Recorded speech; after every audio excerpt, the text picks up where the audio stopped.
ఇక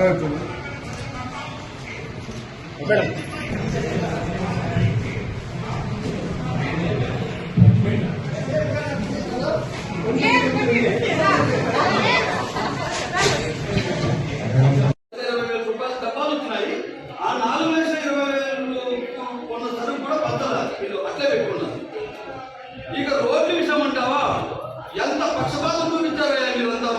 మేము 6 మంది తెలిసిందే తెలుగుదేశం పార్టీ ఎమ్మెల్యేలు కౌన్సిలర్స్ గారు ఎవరినైనా మాట్లాడితే మా రోజున అరవై రోజైందే. ఇంతవరకు మీకు కొంచెమైన ఇంగిత జ్ఞానం ఉందా? మా పట్ల ఎంత విశేషంతో ప్రవర్తించారు. అసలు మీరు ఆడిందే ఆట పాడిందే పాట ఎప్పుడు నేను మాట్లాడాను. ఏ మాట మాకు వినిపించేవాళ్ళు కాదు.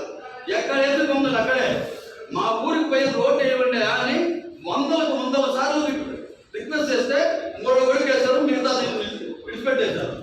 ఉన్నది 20 వాళ్ళు ఒకే ఒక బోరు, అది చెడిపోయినప్పుడల్లా రిపేర్ వచ్చినప్పుడు మంచి ఫెస్టివల్ టైంలోనే పోతుంది.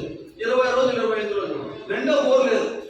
మాట్లాడతారు, ఆరైలు మాట్లాడతారు, ఏం చేస్తాం మనం? ఇప్పుడు ఆమె కూడా చెప్తాను, 100 సార్లు ఫోన్ చేస్తాం తప్ప మేము పోయి రిపేర్ చేసుకోలేము కదా, మేము పోయి ట్యాప్ ఇచ్చుకోలేము కదా.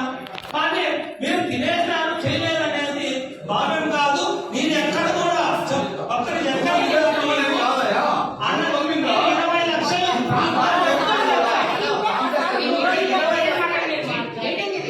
గౌరవనీయులైనటువంటి ఎమ్మెల్యే గారిని ముందర పెట్టుకొని మాట్లాడండి.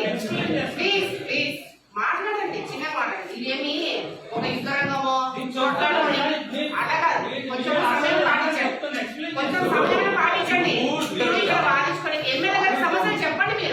మీరు వాదించుకొని ఇదేమి ఇది కాదు కదా, ప్లేస్ కాదు కదా, చిన్నగా మాట్లాడండి. సూర్య గారు ఆయన కాంట్రాక్టర్ కాదు పాపం, ఆయన ఉద్దేశించి నేను